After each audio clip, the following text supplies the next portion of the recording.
Well, the hour of 10:30 having arrived, I think I'll start things off. Good morning, everyone. Thank you so much. Good morning, everyone. Welcome to this morning's panel discussion on caring for an aging population, quality workforce, and the patient experience. That's the title of our session this morning. Thanks to everyone for joining us here at the Follette Forum.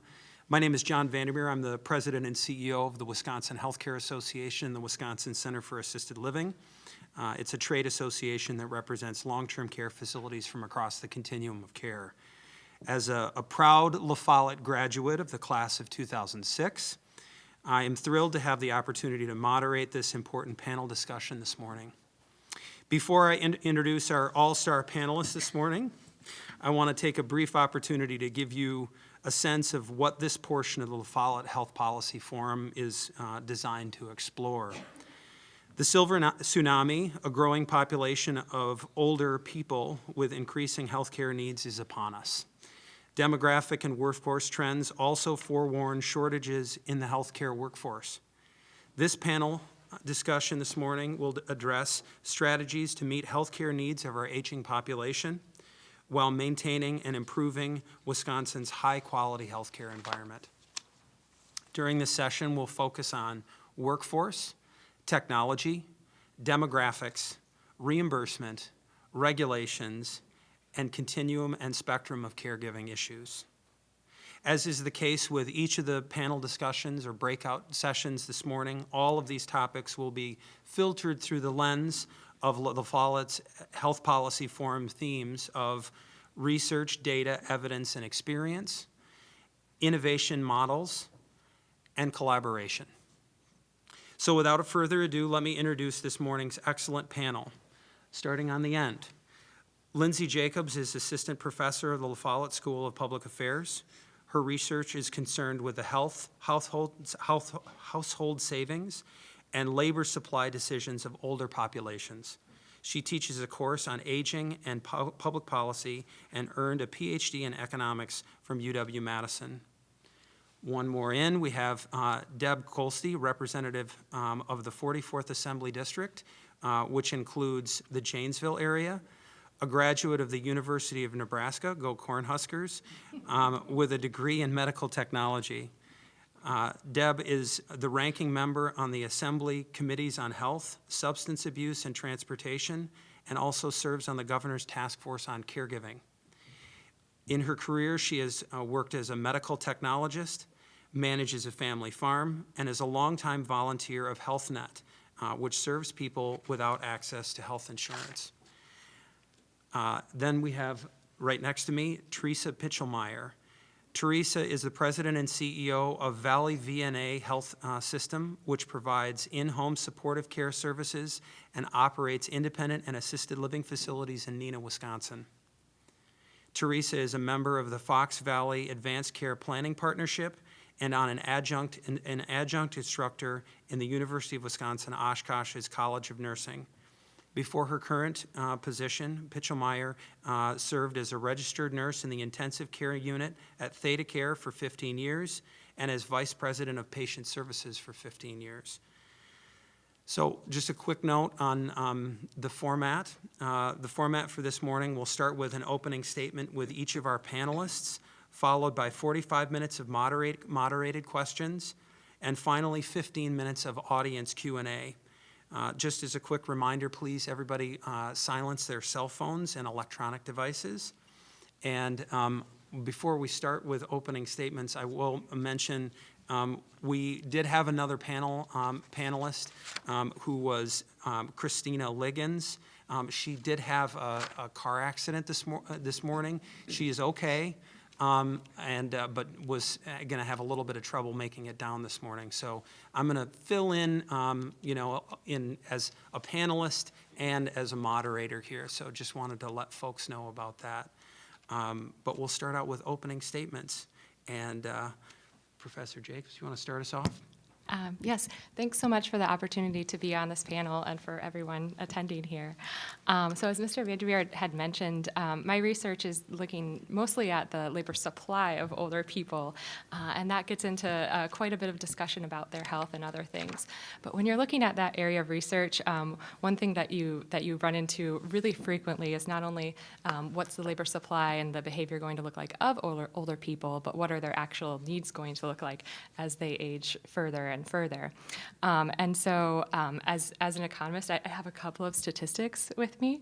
I couldn't help myself, but the main thing that's behind this, some of what you might call a workforce crisis or some workforce challenges, is really the demographics and the age structure that we're looking at here. So in Wisconsin, for instance, if you're looking at people who are age 65 and older, that's expected to go from a little over 1 million today to about 1.5 million in 20 years from now. So that's like 15 up to 24% of the total population. And the share of people who are 85 and older who tend to need the most intense amount of caretaking is expected to double in that same amount of time. But also you have the people who are at younger ages who might be the potential caretakers not growing at all. Okay, so that imbalance that you have of older people to younger people, you might hear about it a lot in the context of pension challenges, but it's a huge challenge when you're looking at the supply of long-term care. But I think that it's not just, I wouldn't think of people being at these older ages just in need of acute care. There's a whole continuum of care that's needed and that is provided. And a lot of policy can address that, not only at the very end when people are in need of perhaps most acute care, but also starting sort of upstream. So not only taking care of helping people out with their daily activities, but also potentially preventing entry into long-term care. And so a lot of those policy responses that we can address that, one include workforce development, which is more essential to this talk, but also policies that support more home-based care and incentivizing informal care taking too, perhaps by family members or friends and neighbors. Some of that supporting workforce demand would involve funding training programs and establishing more of a profession of long-term caretaking. As I understand it, it doesn't necessarily have the same professional standing that some other types of care have. And then, as I mentioned, some preventative measures preventing people from actually going into long-term care, and also recognizing the needs of certain rural communities too, which are going to have an even greater imbalance of older people to younger people who might be available to care for them. Thank you. Representative Kolste? Am I on? No, it's right on the top.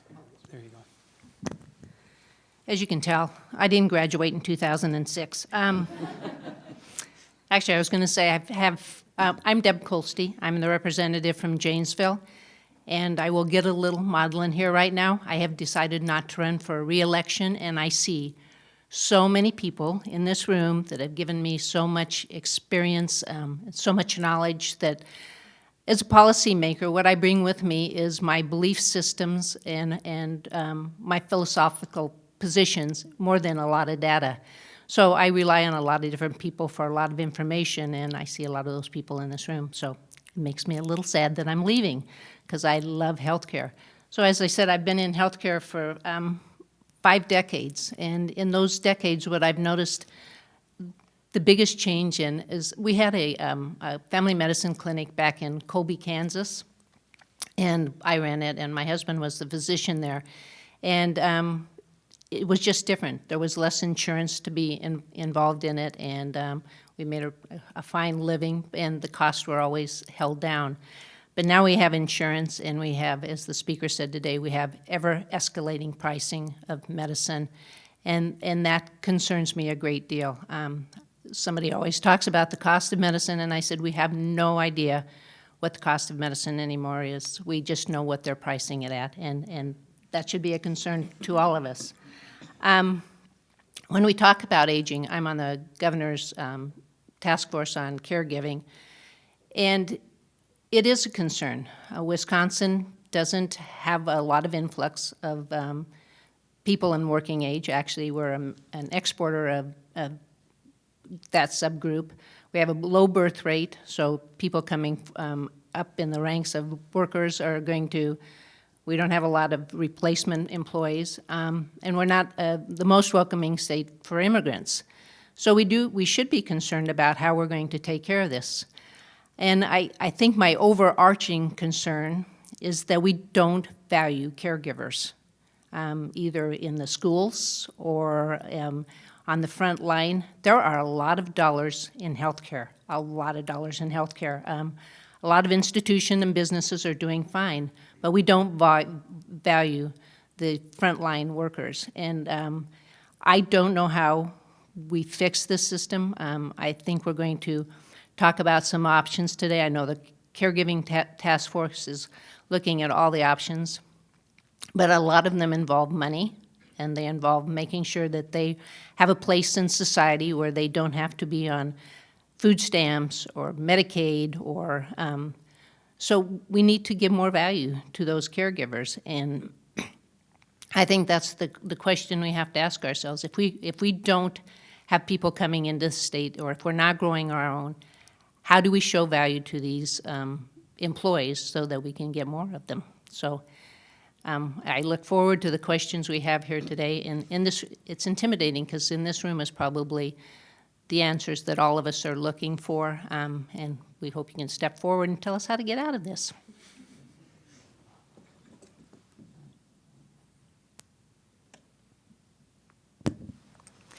Good morning. My comments are from the perspective of being a provider. As noted, I am a leader of a assisted living, RCAC, and independent apartments in the Fox Valley. So I'm looking at things of what are we struggling against. When I look at current and long-term care challenges, I really focus on three things. Workforce, as we've been talking about, charges and reimbursement, and quality, transparency, and care. On our workforce, overall, decreased number of potential candidates.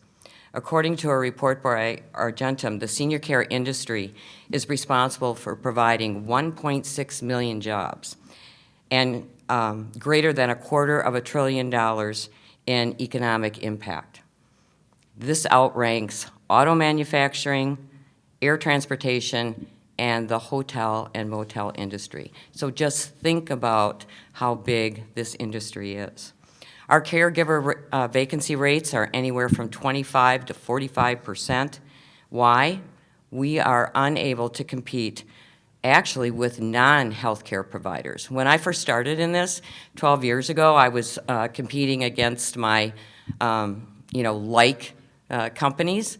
Now, it's not them. It's the manufacturing, it's the retail stores. Better hours, better wage. Applicants don't apply really with the intention of ever working. I've learned a new term called ghosting, which is becoming quite prevalent.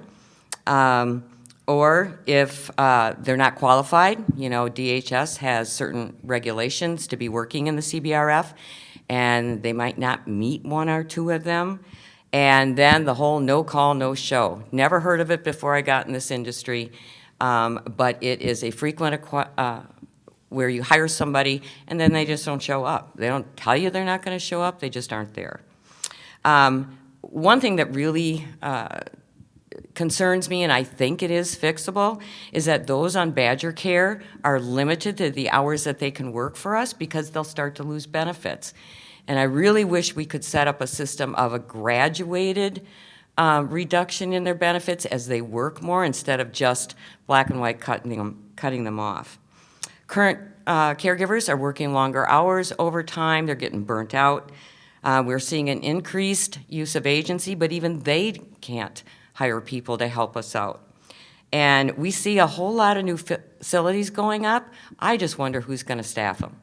We've been operating for over 100 years. We're facing issues.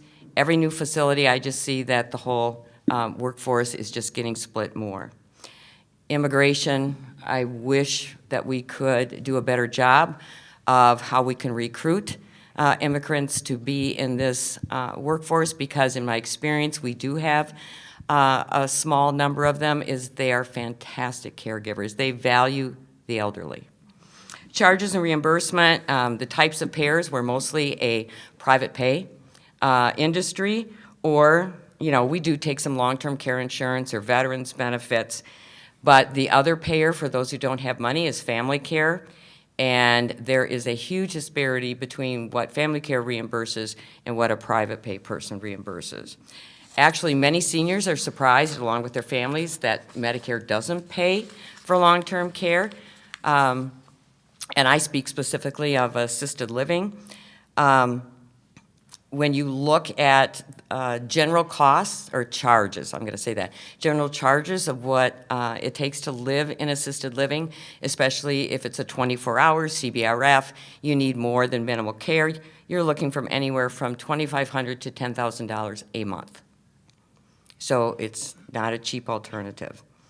The gap between what private pay gives and family care can range from $1,500 to $3,500 per month per individual. So now do the math of, if you have a large family care population, of what that does to your revenue.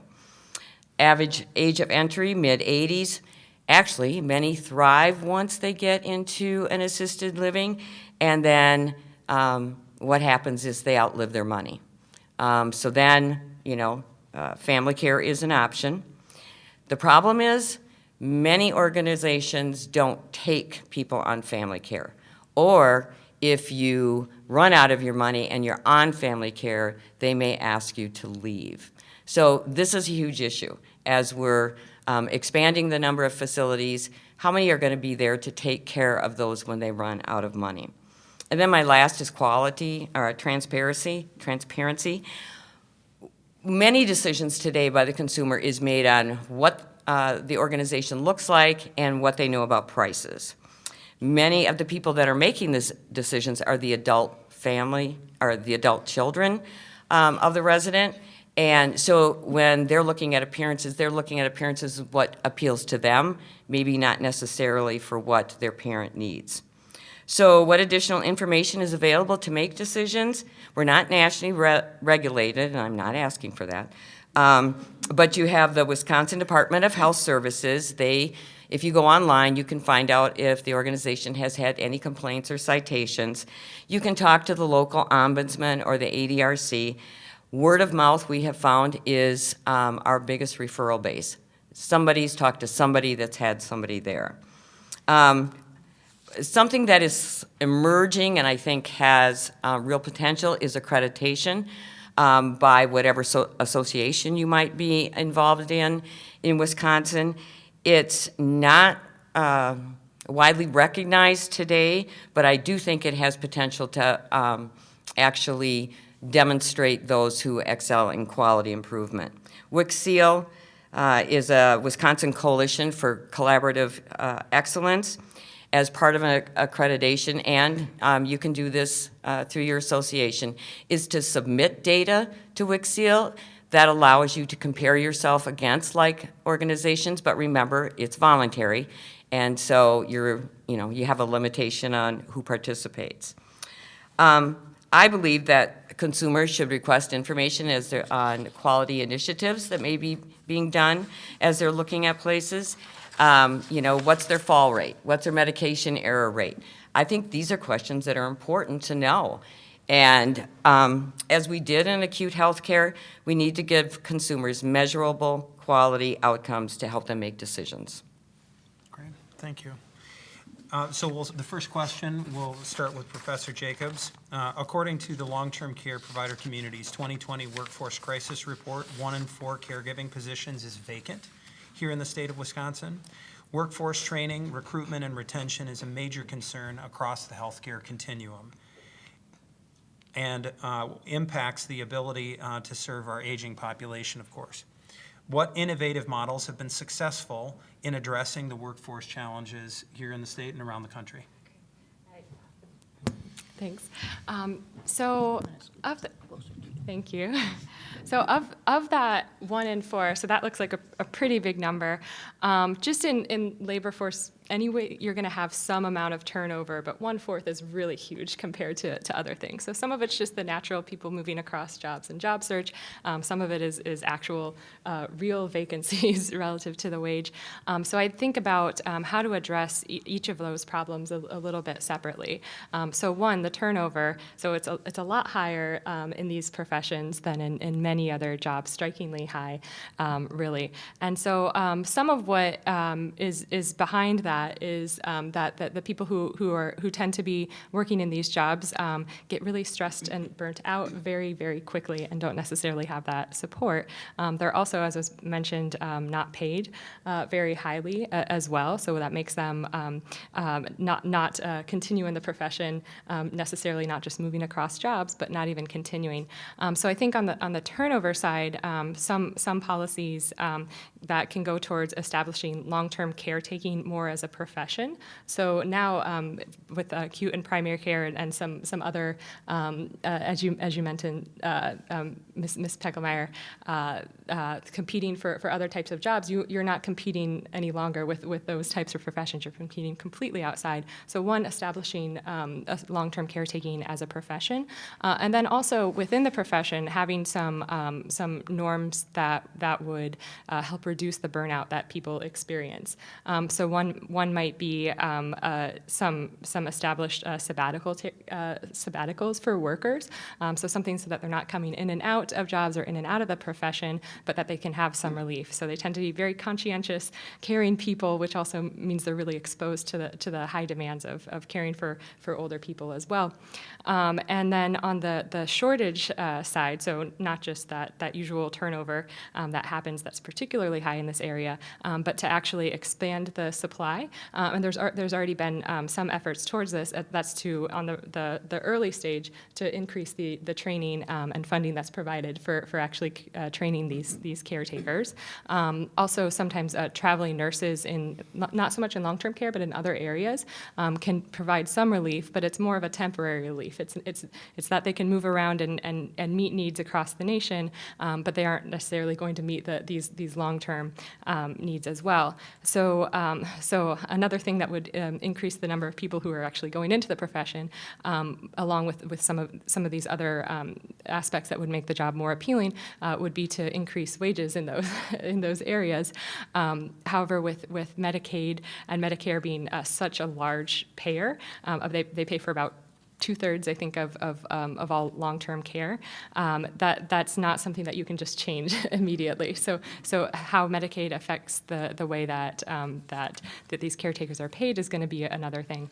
But I think with thinking about increasing the supply of actual workers, we don't just want to think about the number or about warm bodies. We also want to think about what's the quality of work of care that they can provide, and what are some other ways in which they can actually provide it too. So it's not always in facility settings, but also in home-based or more informal care. So we want to think about also how we can incentivize people to provide that informal care as well. And there have been so in Wisconsin some incentives to caretake too by providing family caretaking credits. So a lot of this structure already exists in terms of caretaking, not necessarily towards older people, but towards younger people as well, but just to incentivize that a little bit more, that informal side as well, because there is this continuum. It's not all acute. But on the third side would be to also potentially look at ways, and this is connected to informal care, of reducing actual demand for long-term care as well. So being more creative about providing home-based services as well, so that we don't just need a certain number of beds and a certain infrastructure to care for those people, and also preventing people from entering into it by providing, which Medicaid does already to some extent, fitting homes so that they're safer for people to live in, providing ways for people to help the elderly shop and prepare meals and other things that are just on that continuum of very little care that could prevent the more intense care in the future. But I think that one of the big challenges to this is that Medicaid is such a big payer. It's just going to affect so much of how the work is for people who are in that area, and also how much they're actually being paid to do it. So I think that's one of the biggest challenges. Right. Thank you. Representative Kolste wanted to get your input on this question as well, both from the standpoint of different models that are considered, but also the workforce challenge in light of your experience on the task force on caregiving. So we're going to say the same things over and over and over again, that we don't pay enough.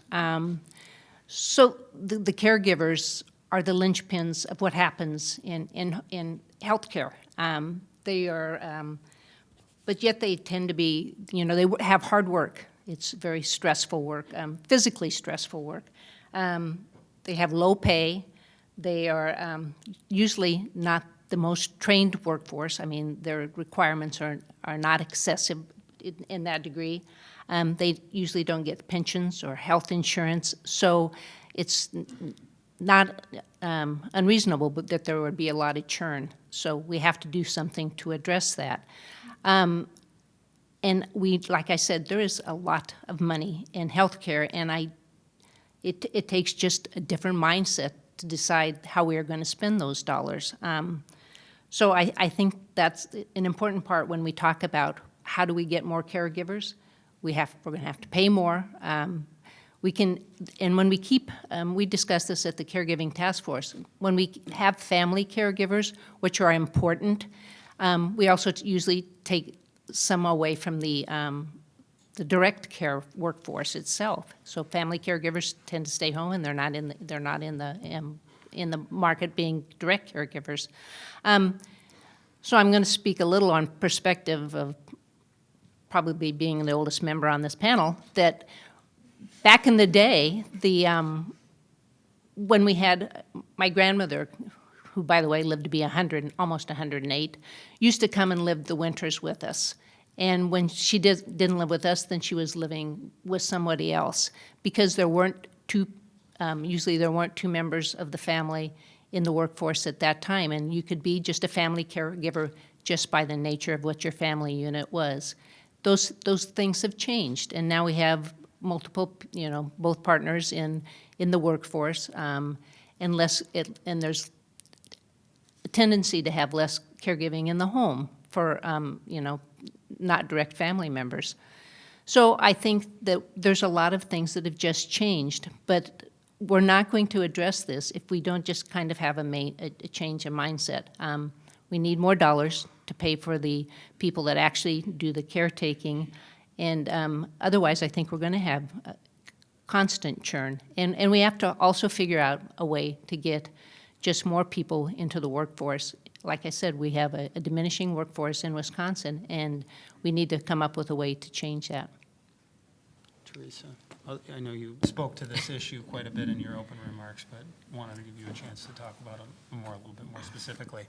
Thank you. I wanted to give you an example of at least what our organization has faced in trying to hire and recruit. And this is statistics. In 2017, we had 639 applications. In 2019, 454. Now, here's where it gets interesting. Of those 454, 394 were viable candidates, which means they didn't have any disqualifications. That was probably the big one. Of those 394, 211 interviews were scheduled, meaning that's how many people we could get a hold of. We extended offers to 94. We hired 68 for a 17% conversion rate. So when you think of all the work that goes into just, because you got to put all the work in, and then, for small numbers. Don't even ask me how many are still there after a year. So that's just some of the things that we're facing. When we talk about what are we doing to try and get past this, knowing that I totally agree, pay is a huge issue. If I have a big checkbook, I would pay more. But some of the things that we thought we were really smart when we started going into the high schools and getting into CNA classes and, getting our name out there and can we recruit. And then, by golly, a really innovative school in Little Chute had just partnered with all kinds of different industries. They have this huge manufacturing workshop in there for high school kids to be learning. They still do have their health course, and we send a bus over there and bring them over to us during the school day and then bus them back. As you know, anything that we can do to try and get them exposed to healthcare. Probably out of each class, we'll maybe get 3 or 4 students who want to work for us part-time over the summer and on. We do recruit students from the university to work part-time for us, nursing students. They leave us in, 3 to 4 years, but they were very valuable, and we're okay with that. So there's lots of things that we're trying to do. We're talking about, do we need to go into the grade schools pretty soon? Maybe, I don't know. And, I'm not overruling it, that's for sure. But there's a lot of things that we're doing, trying to get people interested. But like Deb said, it's just a smaller and smaller group of people that we can even think to target. Yeah. John, can I just? Please. So I was on school board for 9 years in Janesville, and we did have a very robust program where we would, for student options, after you'd run the gamut of your classes, you could take student options. And one of the most popular was CNA program, so you could get your training in high school and then immediately have a job that you could get some, payment for. But you're right. Now all of a sudden there's a push for manufacturing apprenticeships and those kind of things that will pay more than the CNA will pay. So they have greatly diminished in the Janesville area. Yeah. Well, in my dual capacity as moderator and a panelist, I'm going to sound off a little bit on this question too. So I think that I think Theresa spoke to the issue of the micro challenge for individual providers. Just a few notes about the macro perspective. This is the 3rd installment of the Long-Term Care Workforce Crisis Report that WHCA YCAL and our partners with Leading Age Wisconsin, the Wisconsin Assisted Living Association, and the Disability Service Provider Network has released. And it's providing some significantly sobering realities within the long-term care profession.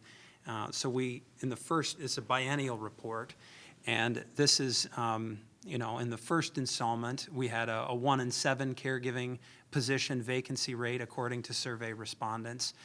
In the second installment, 2 years ago in 2018, we had a 1 in 5 caregiving position vacancy rate. And in the one that we just released last month, there was a 1 in 4 caregiving position vacancy rate. So, it really is a tremendous challenge that facilities are facing in order to be able to fill shifts. I think it's also important to note that certified nursing assistants, there are a lot of different levels of caregivers and caretakers, both facility-based and family-based. But I have the opportunity to have the most exposure to facility-based caregivers, and I think it's important to note anytime you have a conversation about the vacancy rates and the lack of available caregivers, that being a caregiver is a tremendously difficult job, and you have to be the right type of person to want to go into that. It's hard work, but it is also heart work. And there's tremendous rewards for serving in that type of position. I think another sort of important thing to remember as well is that not only are there challenges getting people into the profession on a frontline level, but there are also management challenges that occur as a result of these shortages. So when shifts need to be filled, in a skilled nursing facility, directors of nursing have to pinch hit for those positions in those shifts, and that can lead to burnout, as was raised earlier. There are also quality administrators in skilled nursing facilities that I unfortunately had the opportunity to talk to 2 of them yesterday or the other day.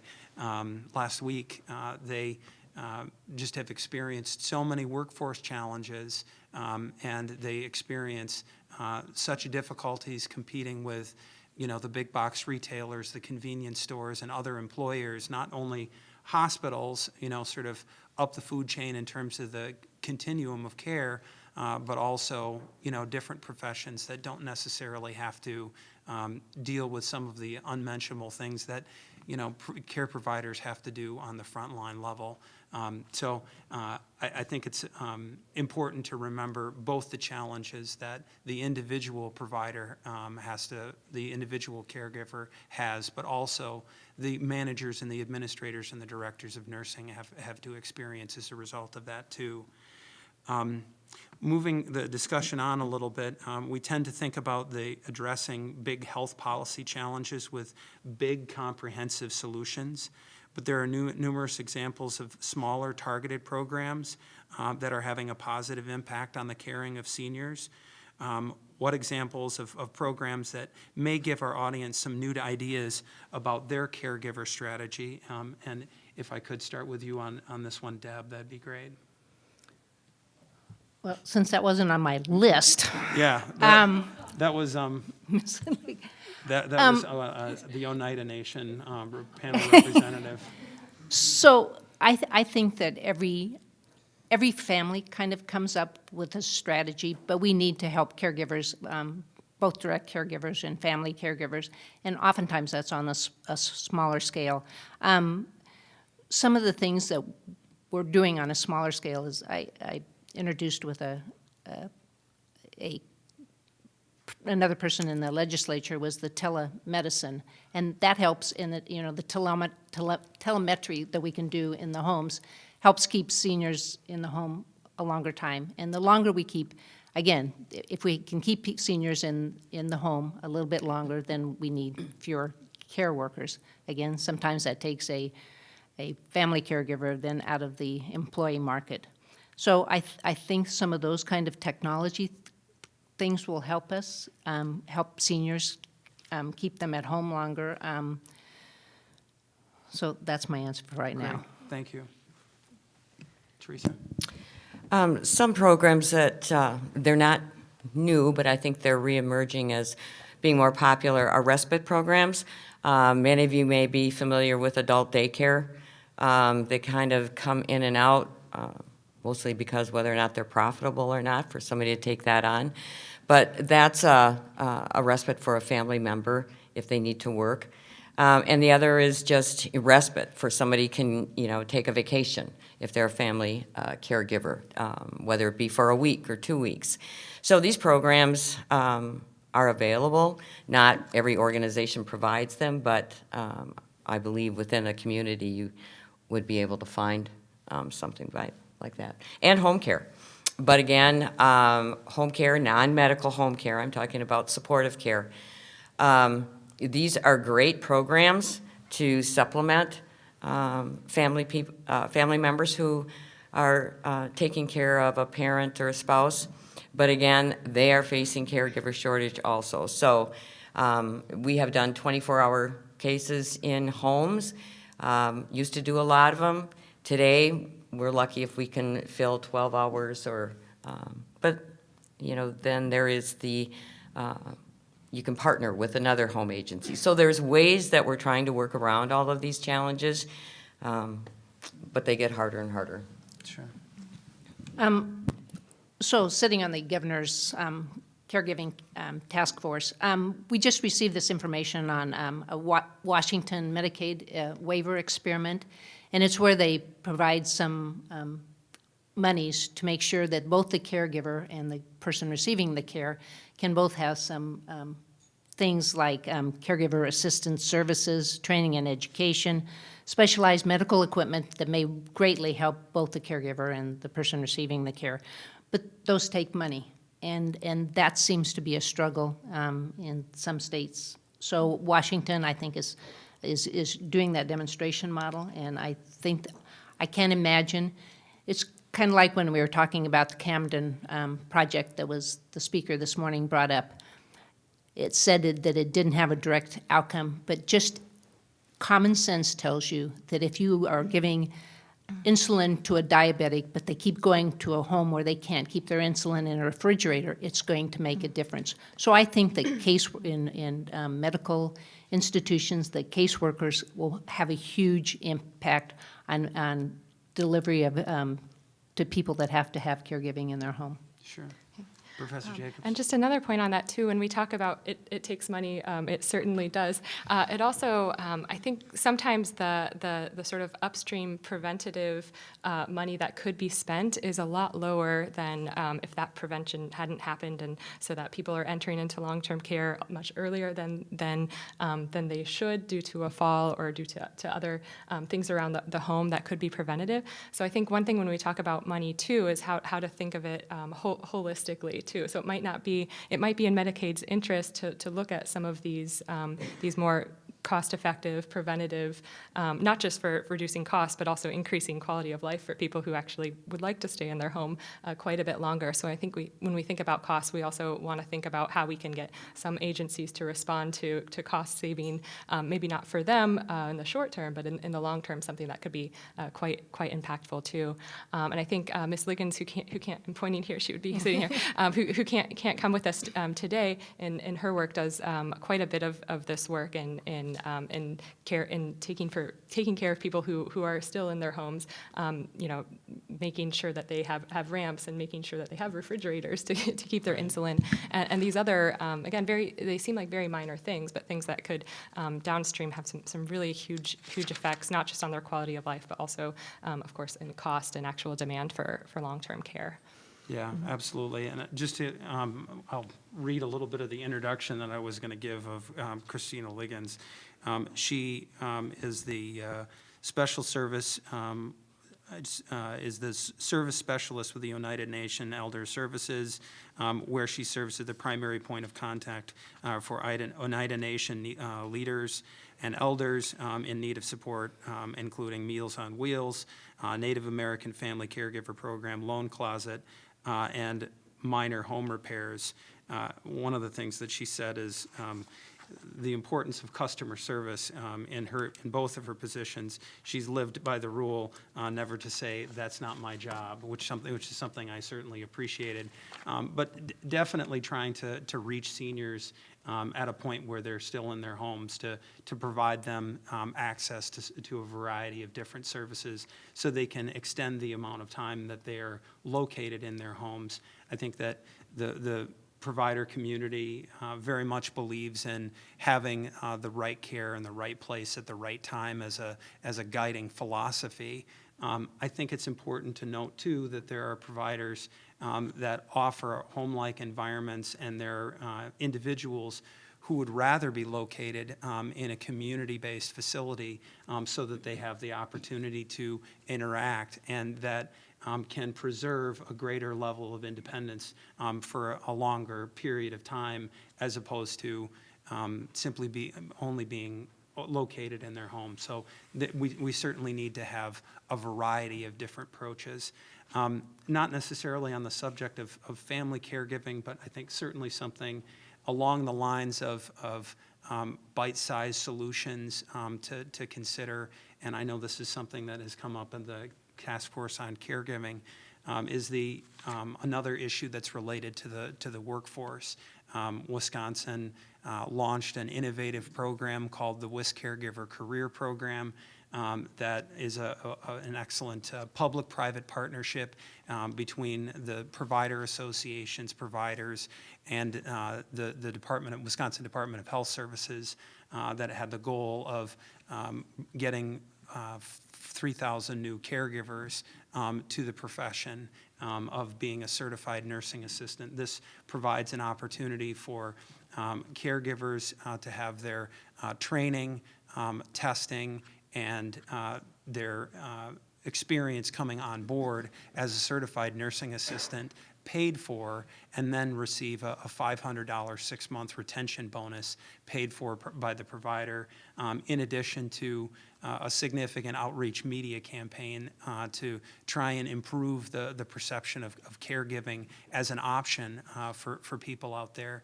So in terms of bite-size approaches and trying to think of innovative solutions. I think it's important to think about the aging population and benefits and challenges associated with the quote-unquote silver tsunami, to think about it as we need a moonshot approach with a variety of different solutions to address the challenges that the provider community and us as a society generally experience. This one is for you, Deb. 10,000 people turn 65 every day across the country. In Wisconsin, we're aging too. Wisconsin's senior population ages 65 and older will nearly double between 2010 and 2040. Between 2010 and 2025, Wisconsin's over 85 citizens will increase by 140%.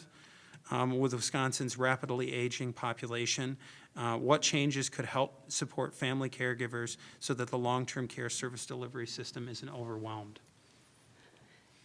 So this week in the Capitol, we had a discussion on vaccines and the coronavirus, et cetera, and in a way it leads to this discussion also, because if somebody was told they had to stay home for 28 days because their child was sick, how would they do that? Is their work going to allow for flex time? Do they allow for you to work from home? So how would you take care of yourself or a child if you had to be quarantined for a while? And I think that speaks to what we need to do as a state and maybe as a nation. There are several things that we could do to help caregivers, but sometimes it's hard in a political environment. I have a small tax credit for caregivers if they have to spend money in taking care of someone in their home, a parent or a child. And that can't even pass the legislature. And it didn't have that huge a price tag by comparison. But it's hard. We can't even give a small tax credit to caregivers that are actually expending money, so money that's going out into the business environment. We can't give a tax credit for that while they stay home and take care of a child or an adult that needs caregiving. So some of the things that we could do, but I don't know when and how we develop the political will, is that we could increase family leave, give people the ability to buy into some sort of family leave or some sort of family leave structure so that they can actually stay home and take care of someone if they need caregiving. We could have a buy-in for, as was said earlier, for Medicaid.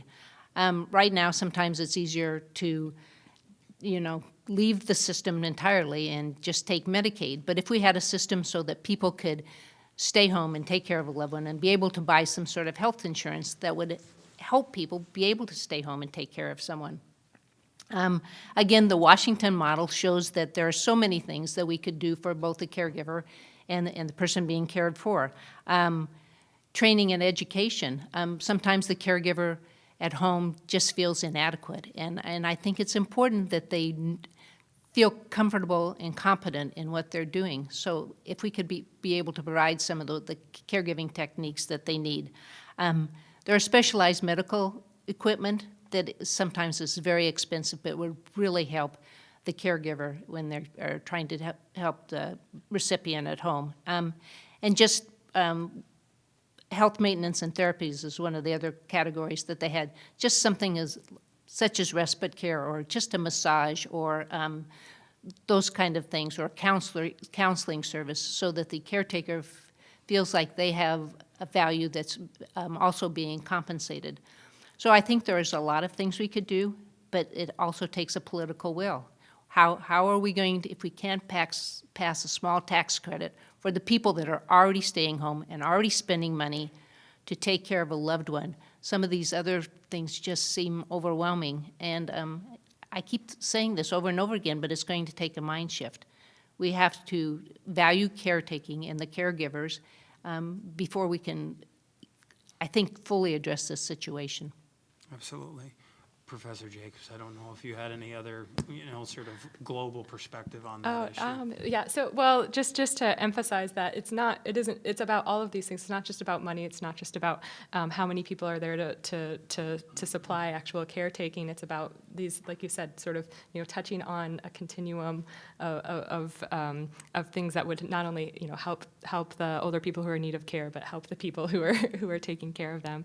But also just to, as far as that change of mindset goes too, all of this is due to actually a wonderful thing, which is people living much, much longer than they were before, and getting to spend time with people a lot longer. And so to emphasize perhaps some of the benefits that go along with that informal caretaking too, as sort of a cultural or mindset shift, and not just framing everything as a crisis. And all these people are just demanding care, but also looking at it as an opportunity to actually get to spend time. So just changing the framing from crisis to perhaps some more opportunities as well. But at the same time recognizing that it's a very difficult thing to, especially for many people who are of what you might call the sandwich generation, who are taking care of perhaps older parents and also maybe their own children at the same time too. So just looking at the whole spectrum, I think is a really important thing that I'm glad you guys are highlighting so much. Absolutely. I mean, I think it's important, even though our fellow panelist was not able to attend, I think it's also important to think about the ways in which different cultures emphasize the benefits of the elder, the amount that elders can teach successive generations.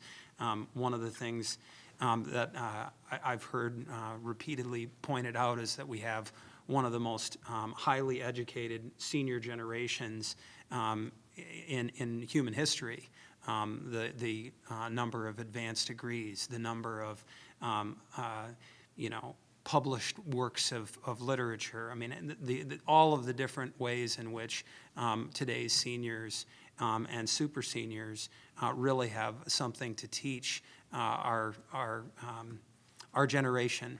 And I think that facilitating those opportunities in family caregiving environments, facilitating those opportunities in facility-based environments is both a challenge, but also a tremendous opportunity to consider as well. So I appreciate those points.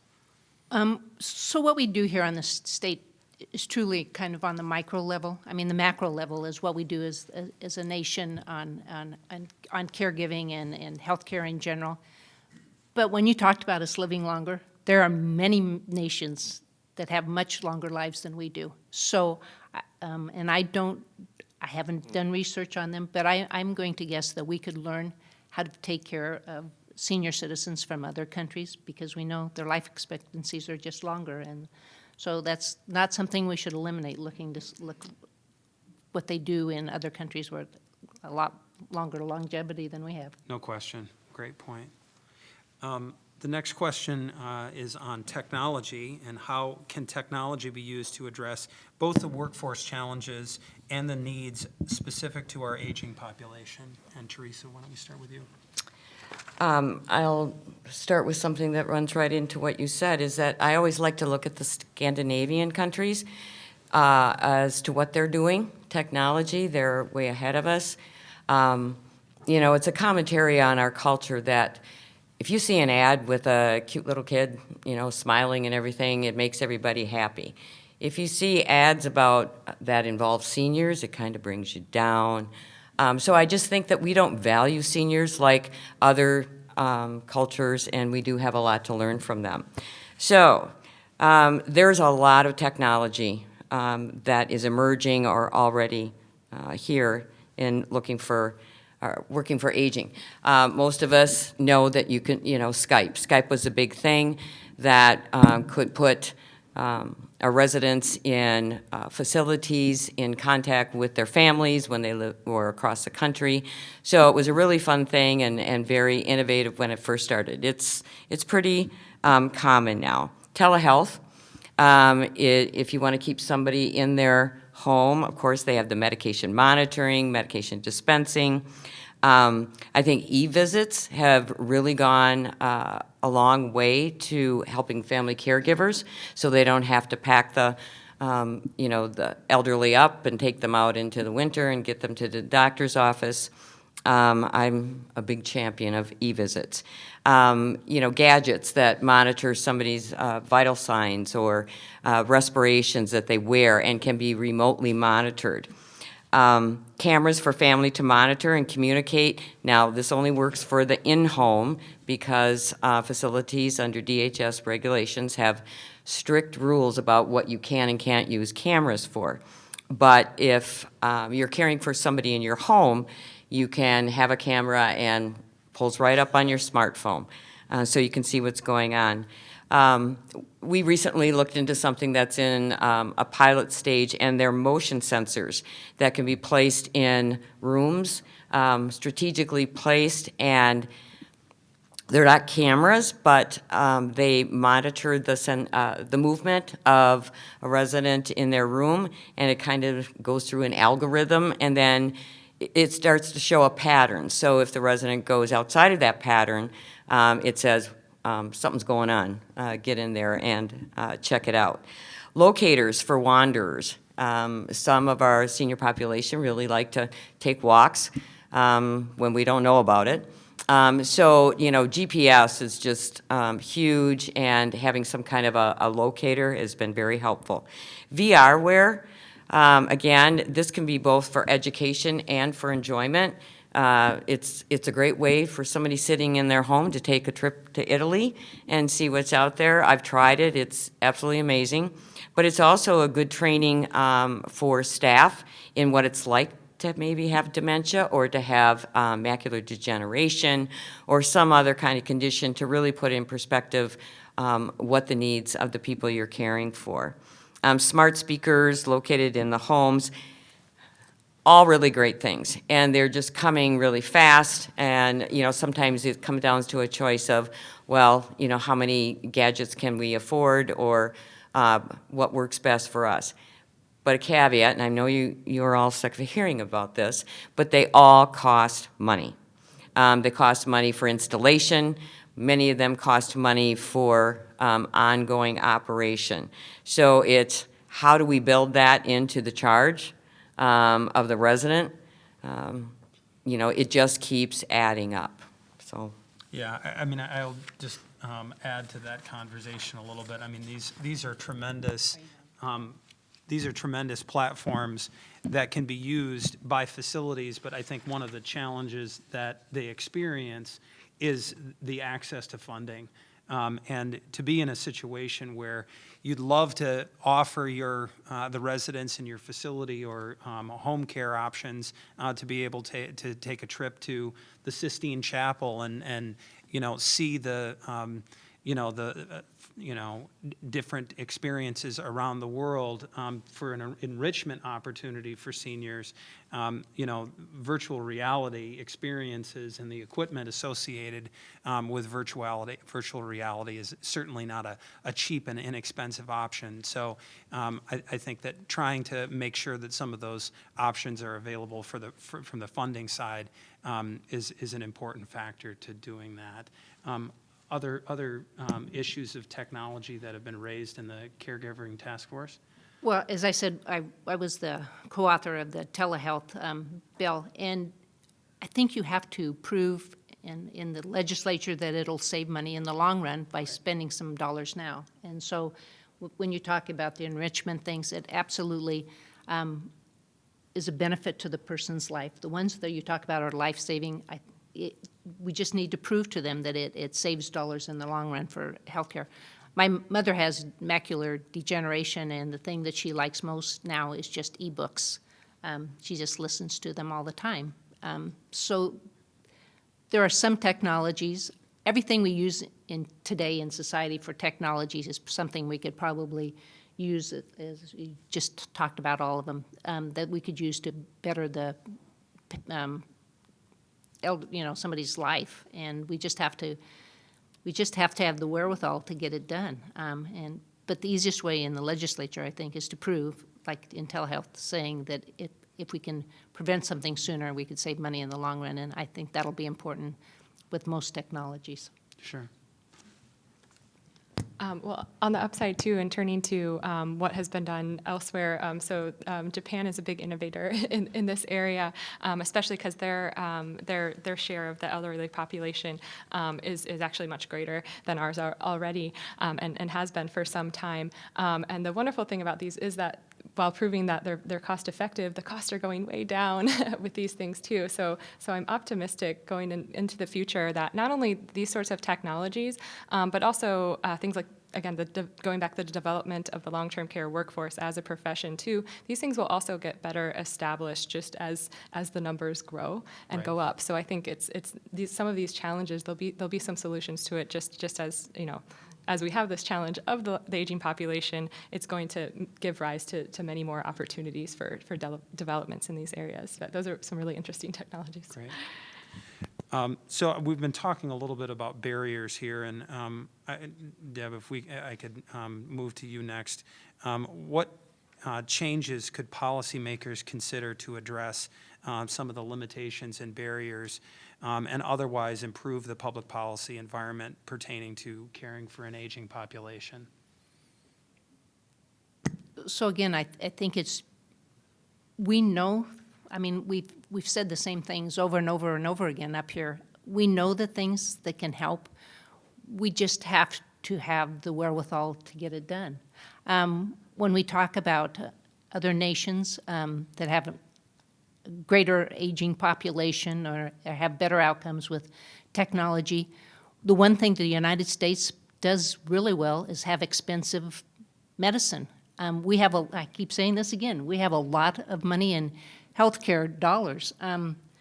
So we have to find the value in the service. And to me, the value of the service is in the people that are on the front line. We have to care more about making sure that we have people that have access to the help that they need. When we talk about access, we have to make it also easy for them to get that help. Trying to navigate sometimes online is hard for me, and I know that I'm in the elderly part of that, but it's hard. And I think when we talk about the access, I told somebody earlier today that I have a brother that's cognitively disabled, and he lost his job as a Walmart greeter, and we were just going to get unemployment benefits, but they kept saying that he had to go online. And I kept saying, well, he can't read. Well, he can go to another neighboring city. And I said, well, he'll use up all his unemployment benefits getting to that other city. But by the way, he can't find his way there, so that will be another impediment. So we have to make sure that if we have access, that we have access that people can access. So that is a concern.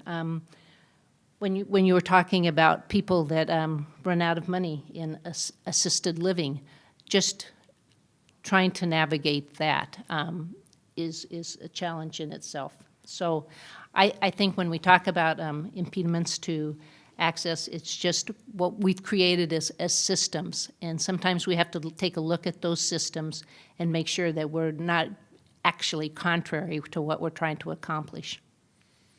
Theresa. I'd just like to add to that I'm kind of on both sides of this as a provider, as well as having a 96, soon-to-be 97-year-old mother who is now living in my facility. And she had to go on family care, and I thought I knew what that program was. And I got piles of information, and I just said to one of the caseworkers, could you just get to the point? What is it that I need to know? How much do we have to pay? It's just overwhelming. And then the Medicaid information started coming in. And so I, who work in the business, had really no clue about, and I think of people who are trying to struggle with this that, have no background at all in any of this, and realize we're probably very woefully not prepared to necessarily help people manage through all that. And we have a very good ADRC in our area. I think we often do. Our systems are set up so that it's an ease for us, but not maybe the consumers. And I just was reading that the state of Wisconsin, for their visually impaired, that their computer systems for weren't working for them. And I just think of all the systems that we have in place that are a benefit to the people that work in the system may not be the best for the consumer. Yes, and thinking about all of the people who help take care of older people, I think the social workers too could perhaps use some more support as well, or just them in growing in numbers. As you say, navigating the system. Maybe the system works well, except for that one really essential barrier of I have to go online to look at this. That could be bridged really well by social workers. So I think it's so important to think about all of the many types of caretakers there are, and including even the people who sort of grease the wheels and really make this work for them too is another thing we should emphasize in policy too. Absolutely. I mean, I think it's also important to note that a lot of these decisions are happening at a very difficult time in somebody's life. They're trying to maintain a measure of dignity. They're trying to maintain a level of independence. They're dealing with, different comorbidities or clinical challenges, medication management. All of these things are happening sort of at the same time, and to dump a whole bunch of paperwork and navigating the bureaucracy kind of challenges just ends up being a tremendous challenge for people experiencing going through the long-term care delivery system. Just ends up being a tremendous challenge, and I think that's one of the reasons why care coordination and effective admission and intake processes and effective options counseling conducted by the ADRCs are absolutely critical, including for populations like the Oneida Nation and other targeted communities throughout the state. The next question that we have is for you, Theresa. How can providers in the community and community partners collaborate to help meet the needs of our aging population? I think in several areas. We've talked a little bit about partnering with schools to try and not only recruit from our end, but also provide differential experiences for the students. An example of a partnership, one of the partnerships that we're doing is in our delivery of Meals on Wheels. We have the local hospital who makes the meals.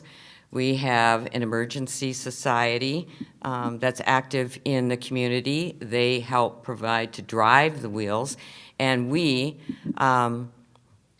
administer it through my organization and help to support the drivers too. So that's a collaboration of 3 different agencies to make sure that people in their homes can have a meal.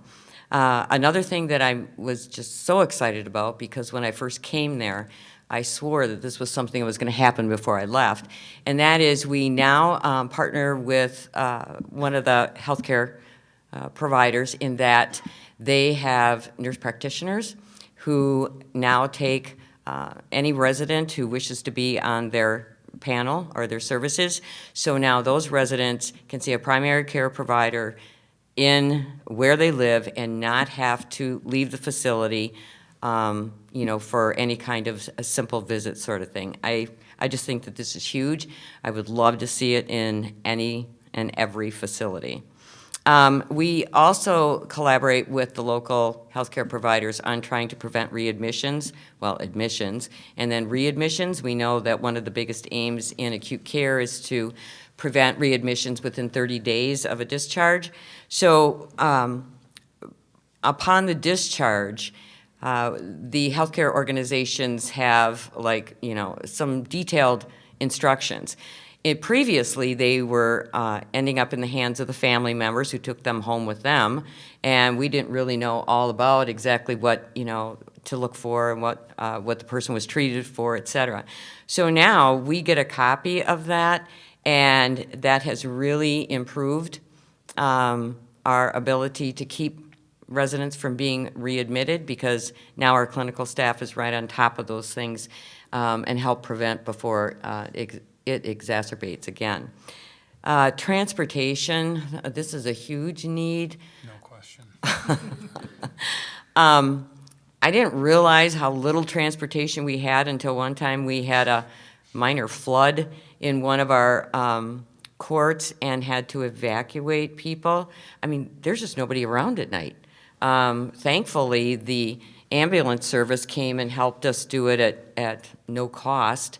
But it really highlighted there's just very much a lack of available transportation, cheap transportation.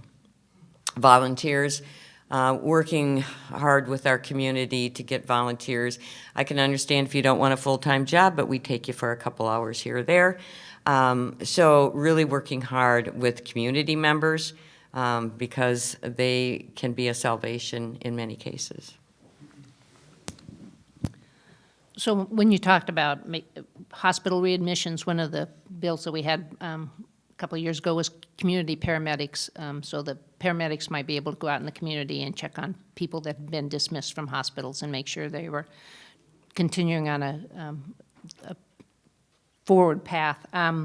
Some of the other things that I know that a lot of communities do that we have had some progress is in for Alzheimer's. You know, we have memory cafes now, and we're trying to make sure that communities are dementia pardon me, are dementia friendly. So there are a lot of collaboration. There is a lot of collaboration going on, but sometimes those are small fixes to a bigger problem, and they need to be more comprehensive. But those are a few things that I just came to mind. Great.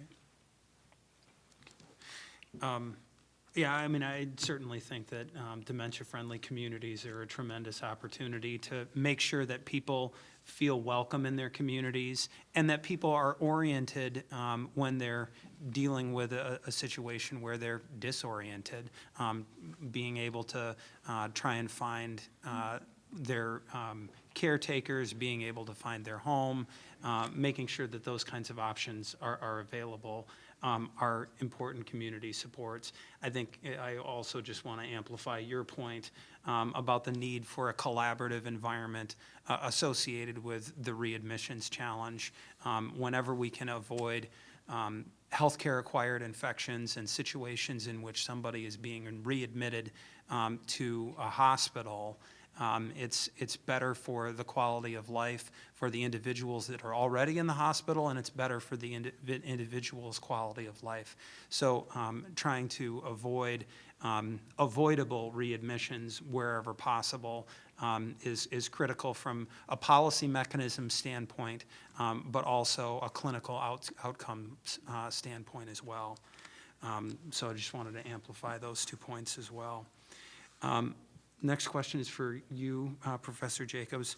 Are there opportunities for researchers to strategically partner with care providers to analyze and address workforce and public policy challenges? Sure. Well, one thing that researchers tend to be good at is understanding systems and how things work together, but they typically don't have the actual numbers or understand the culture of institutions and other things.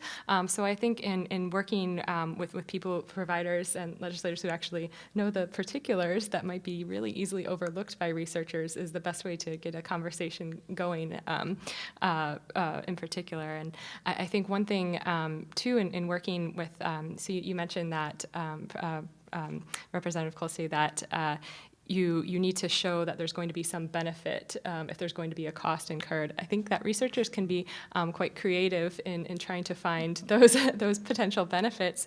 So I know of studies that look at what's the benefits of Meals on Wheels in as far as it reduces long-term care entry, not just by providing meals, but by also having some of that check-in and things like that. So researchers can be quite creative in also showing potential benefits as well. But I think that having the conversation about what are the particulars that are going on is the first step.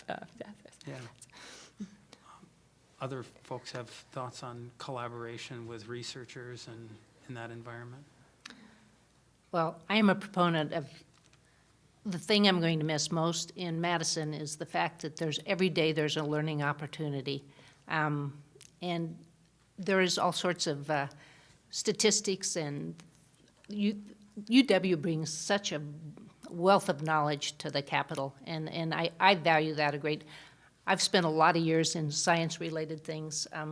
We were talking to the Pharmacy Society one time, and it was a colleague of mine and myself, and they asked us how we made policy decisions, and I said, well, having a science background, I do like data and knowledge of outcomes, et cetera. And my counterpart said, me, not so much. I like stories. So when talking to legislators, I guess you have to have a combination of data that relates to a story so that you can sell the deal. It's going to be important for all of us. It's going to take, I think of all just what we've talked about today, all the community things that we do to help people that we know, the Alzheimer's things, the many things that we do, and we can accomplish a lot in a community. The disconnect is that the state and the federal government pay for a lot of it through healthcare dollars, and that's the disconnect in this country. And so Medicaid is going to pay for patients that don't have the wherewithal to stay in a nursing home facility. So, and some people don't want our Medicaid dollars growing, but yet we have an aging population, so there will probably be more people that go into institutional care. So there's just a disconnect, and somehow we have to make that come together. Yeah, absolutely. Well, I think on some level, this is probably the ideal question to sort of end our moderated section and really hear from the folks in the room and questions that they have for the panel. Before we do that, I'll just say that, I think one of the key points of the Follette Forum is designed to advance the Wisconsin idea, advance collaborative partnerships between researchers and politicians and advocates and the community at large. And that's what this whole forum is really designed to accomplish and advance. So at this time, I'd love to have the opportunity. We have a microphone in the area, or you can just speak very loudly so that we can all hear you. Yes, sir. I can speak pretty loud, I think. I think to solve a problem, you need to recognize it. We need to recognize we have it. And I've done a lot of work over the last 20 years in the paid workforce and forecasting shortages. But I've been struck over and over how many public policy and private sector policy people really don't know the numbers that people who are doing unpaid family caregiving now are aging like the rest of us, and they're going to have an almost identical sort of shortage. And other than some work by ARP and I think the VA, it's not a lot in the conversation. So my question is, how can we make that issue more visible? Yeah, so I think that the question is, how can we make the challenges facing family caregivers more real in terms of the numbers and the awareness in the public policy community? Is that a fair character? I would say a little understated. I mean, I think it's a dramatic drop in the ratio of caregivers because of the growth of my people and in a few years, Deb's people. Sure. As we start and that means there's just fewer people available. So we're going to have to make the very best use of them. But I don't think people are problem solving yet outside of the governor's council. Sure. Well, I was going to say, so there's a start. The governor's. So 2 years ago, I asked for a study committee on caregiving because I realize, having gone to some national committees, that people all over are taking care of other people, and it's creating a tsunami of people taking care of people, and there's not people left behind us to take care of us. Right. So the governor's task force is a start. So this is something I've noticed in my 8 years. When it affects policymakers, then all of a sudden it becomes more important. So I think when there is a critical mass of people who are directly affected, that we'll get more and more input, or at least I hope so. We can keep saying it costs too much, but then when it costs is exponential over that because we didn't address it in the first place, I just hope that there'll be this critical mass of people that'll finally be affected and we'll see change. That happened with opiates. You know, we knew we had an opiate epidemic on our hands, but we still allowed it to continue. I mean, literally, my husband was talking about this many years ago, many years ago, that we had an opiate epidemic on our hands, but it didn't affect us till it reached a critical mass where it affects people that make policy, so. Yeah, on the actual numbers of people who are caretaking for the elderly, so we have actually a lot of micro-survey data on how people are spending their time doing a variety of things, but including care for others, especially elderly people. And so I've seen in some surveys that it's about 5% of people currently who are giving active care to older people, and not just through formal labor force caretaking, but actually informal care, and that number is going to go up quite a bit, not just spousal caretaking, but caretaking of parents too. So, but I've seen that number go from 5% to about 15% if you include all of the whole range of informal care and checking in on older people and other things. So spousal care plus care of parents. So I think you can surely expect to see that number to rise, and more people having that the direct sort of content. But yeah, so it's a large number, but we actually can scale that up to see how many millions of people are actually taking care of older people. So we do have that. Great. Other questions? Professor Weimer? We had a national service program where high school graduates did community service in return for, say, higher education benefits. Would those be effective workers? Would you have them long enough for them to participate in elder care? Yes, and I'll take them first. Oh, absolutely. And, we've looked at a lot of different models. How can we get students, if somebody is there for 2 or 3 years, that is huge. Usually turnover, we're talking a matter of months. So to have somebody for several years would be wonderful. Some models is that we could take one of our apartments, our independent apartments, and rent it out to college students in return for them doing so many hours of care for us. So we're looking at a lot of those things, but I do realize that for many of the high schools, they are requiring community service hours to graduate, and so we'd be a very happy partner. Great. I think that's an excellent notion. When President Kennedy launched the Peace Corps, he talked about, what can, you do for America, and that speech. I think that there are a lot of opportunities to give back to the senior community and provide tuition remission for not a Peace Corps, but a senior corps. There's I think, certainly tremendous opportunities within the workforce to accomplish those types of things. But those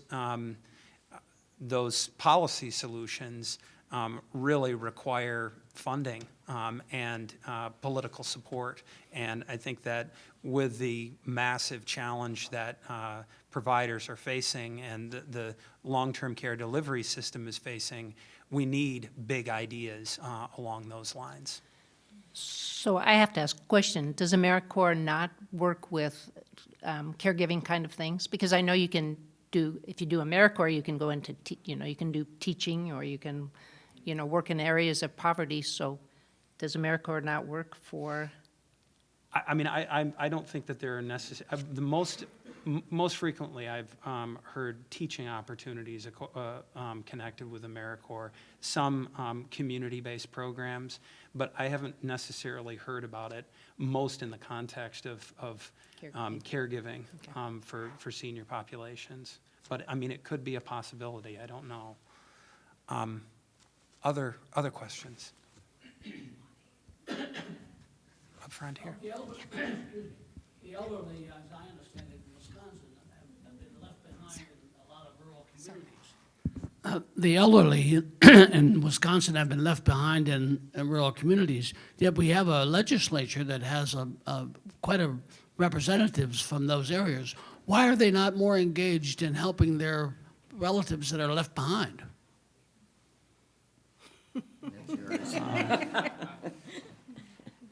you're talking about the critical mass, and I don't know. Actually, we might have statistics on how much this crisis affects probably rural America and rural Wisconsin more than it affects other areas.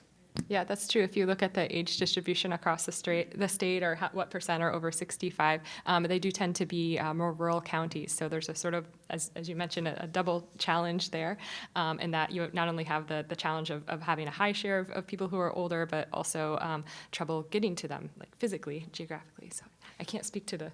And I think they also have Yeah. less people going there to work, correct? Yes, in, that's in right. rural Yeah, areas, that's right. so That's right. it's a epicenter of things that could go wrong. Absolutely. But we Laura? should plug for another panel later today about Yeah, rural rural health too. To Drew Altman's point, and also to Deb Colste's point about how much money we have in the healthcare system now, it's almost 20% of GDP.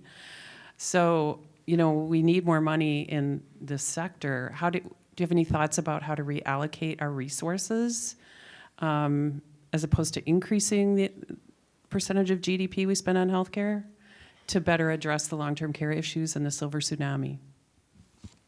Well, first of all, you're one of the people that I was looking at when I wanted to say thank you for everything you've helped do in the legislature. I think of those Laura- healthcare committees when I would be going, what?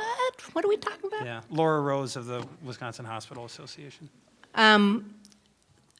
It was funny, back in Kansas, many years ago, Elizabeth Dole came out and was speaking to us and said, I think at that point it was 8%. She goes, we have to have a conversation because healthcare has reached 8% of the GDP. And now look at where we're at. You probably don't want to ask my opinion on what we can do to change the healthcare the way we do it now. Portugal was a country that had some of the worst statistics for morbidity and mortality, and then they put a primary health care clinic in every neighborhood as part of their public health. And everything changed dramatically because it wasn't just primary care, it was psychologists, it was counselors, it was social workers, all in one clinic in every neighborhood, and their statistics changed dramatically. I just looked up, and they're still far and above where we're at right now. We've gone so far away from primary care and taking care of the patient as we're talking about today.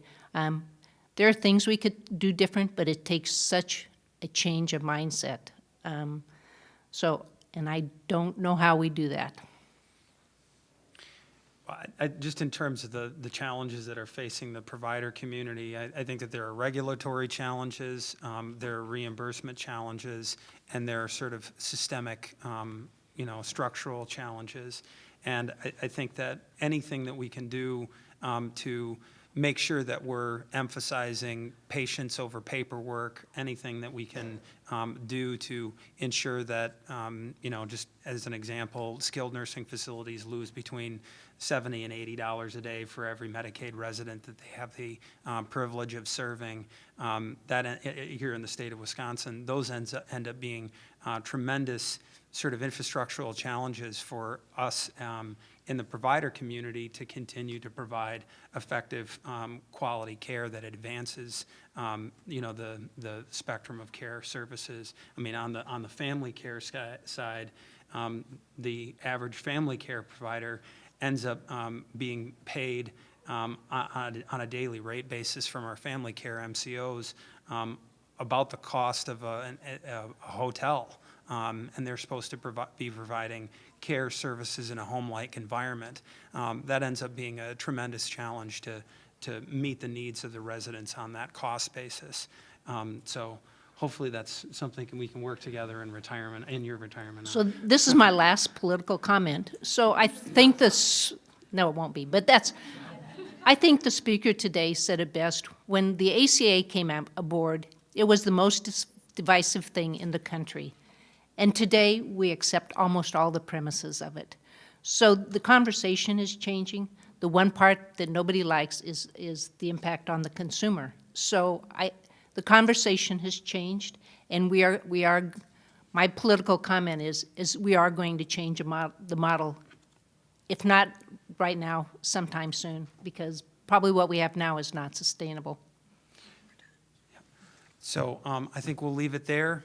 Thanks so much for everybody being here this morning, and enjoy the rest of the Health Policy Forum.